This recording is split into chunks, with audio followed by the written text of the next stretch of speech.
देख रहे हैं उत्तराखंड न्यूज 24.com। मैं हेमलता भट्ट नैथानी। प्रस्तुत है आज के समाचार।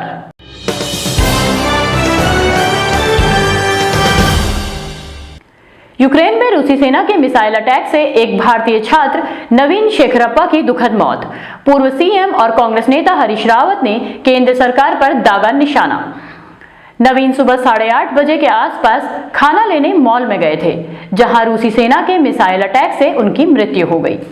नवीन कर्नाटक के रहने वाले थे और यूक्रेन के कीव में मेडिकल की पढ़ाई कर रहे थे। प्रधानमंत्री मोदी ने भी नवीन की मृत्यु पर गहरा दुख जताया है। उन्होंने नवीन के परिवार वालों से भी बात की। वहीं दूसरी ओर नवीन की दुखद मृत्यु के बाद उनके पिता का भी बयान आया है। उन्होंने शिक्षा को आधार बनाकर इस व्यवस्था में सुधार की अपील की है।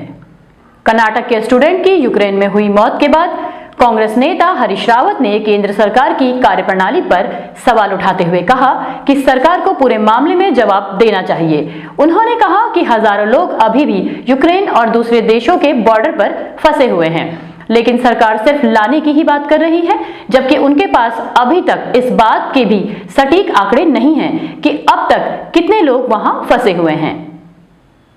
यूक्रेन में अभी तक उत्तराखंड के 282 लोगों के फंसे रहने की सूचना है, जिसमें से 37 लोगों की सुरक्षित वतन वापसी हो चुकी है।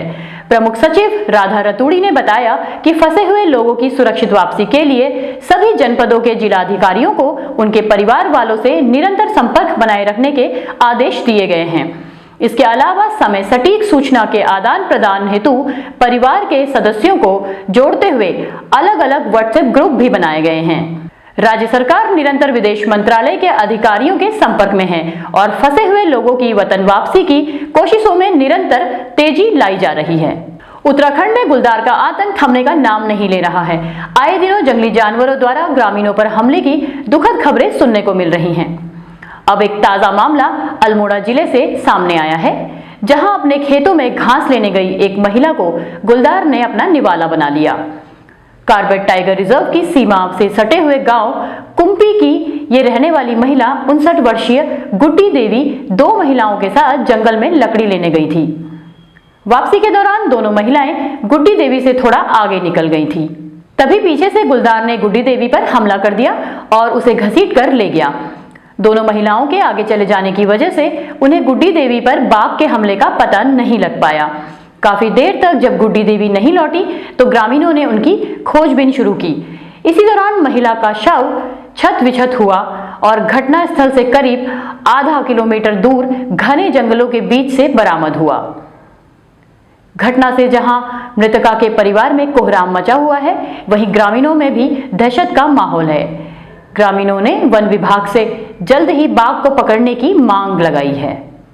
उत्तराखंड में पिछले कई दिनों से कोरोना के मामले में हो रही गिरावट को देखते हुए सरकार ने नई ओमिक्रॉन गाइडलाइन जारी की है, जिसके बाद अब राज्य में स्विमिंग पूल और वाटर पार्क जैसे स्थानों को आम लोगों के लिए खोल दिया गया है।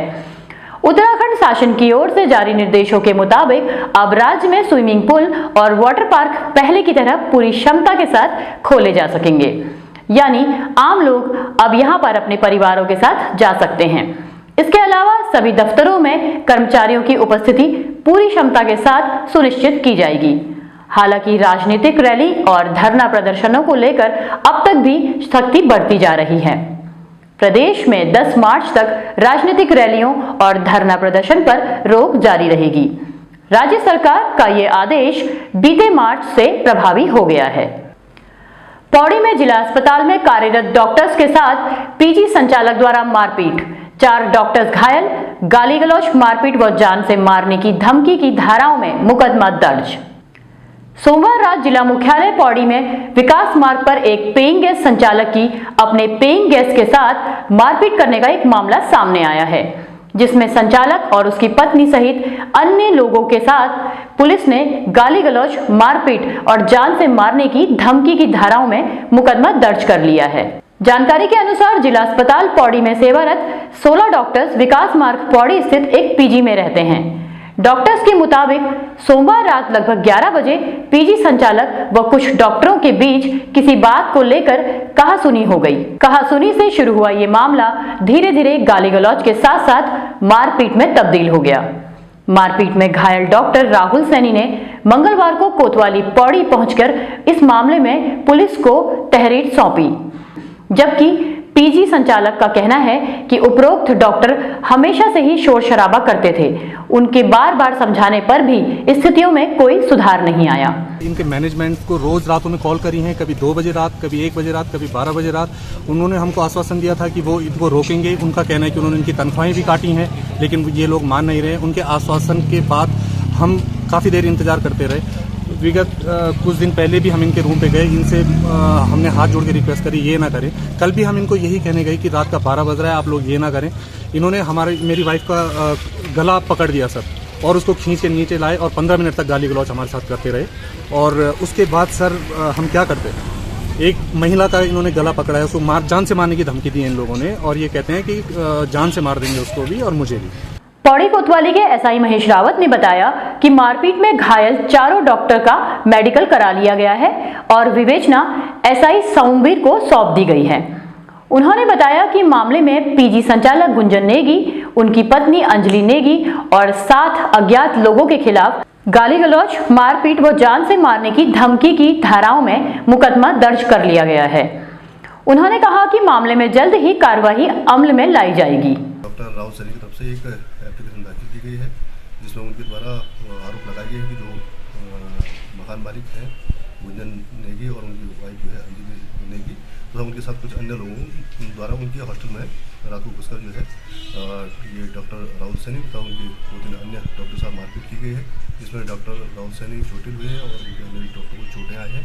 तो इस संबंध में जो है उनकी एप्लीकेशन के आधार पर थाने पर मुकदमा पंजीकृत किया गया है। तो जो भी व्यवस्था में आगे फैक्ट्स आएंगे उसके आधार पर संबंधित कार्रवाई की जाएगी। साल 2019 में उत्तराखंड अधीनस्थ सेवा चयन आयोग की परीक्षा में हुए फर्जीवाड़े और नकल मामले में उत्तराखंड एसटीएफ को मिली एक बड़ी सफलता। एसटीएफ ने 3 साल से फरार चल रहे नकल माफिया शिक्षक को अमरोहा जिले के गजरौला थाना क्षेत्र से गिरफ्तार कर लिया है। वहीं मामले में एक अन्य आरोपी भी फरार है, उसकी तलाश जारी है। आरोपी शिक्षक सॉल्वर गैंग चला रहा था। 2019 में उत्तराखंड अधीनस्थ सेवा चयन आयोग ने सहायक अध्यापक एलटी और कनिष्ठ सहायक डाटा एंट्री ऑपरेटर की लिखित परीक्षा कराई थी, जिसमें 22 लोगों को फर्जी अभ्यर्थियों के माध्यम से परीक्षा दिलाने का मामला सामने आया था। अधीनस्थ सेवा चयन आयोग की परीक्षा में फर्जीवाड़े का सिलसिला फॉर्म भरने के साथ ही शुरू हो गया था।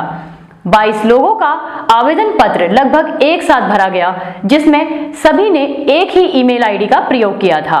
मामला पकड़ में आने के बाद से आरोपी ने सभी 22 लोगों का रिजल्ट रोक दिया था। जांच के दौरान पता चला कि आरोपी शिक्षक विजयवीर प्रतियोगी परीक्षाओं में नकल कराने के लिए फर्जी अभ्यर्थियों को भेजता था और पिछले 2 साल से पुलिस आरोपी विजयवीर की तलाश में जुटी थी और उस पर 5000 का इनाम भी घोषित किया था। उत्तराखंड की शॉर्ट फिल्म पातालती का बुसान इंटरनेशनल फिल्म फेस्टिवल में चयन। रुद्रप्रयाग जिले के संतोष, बिट्टू रावत और रजत बर्थवाल द्वारा उत्तराखंड की भोटिया जनजाति से संबंधित भाषा की लोक कथा में निर्मित शॉर्ट फिल्म पातालती का चयन शॉर्ट फिल्म का मक्का कहे जाने वाले 39वें Busan international short film festival के लिए हुआ है। इस फेस्टिवल हेतु दुनिया के 111 देशों से आई 2548 फिल्मों में से वर्ल्ड प्रीमियर के लिए चुने जाने वाली 40 फिल्मों में से पातालती का 14वें स्थान पर चुना जाना उत्तराखंड ही नहीं देश के लिए गर्व की बात है।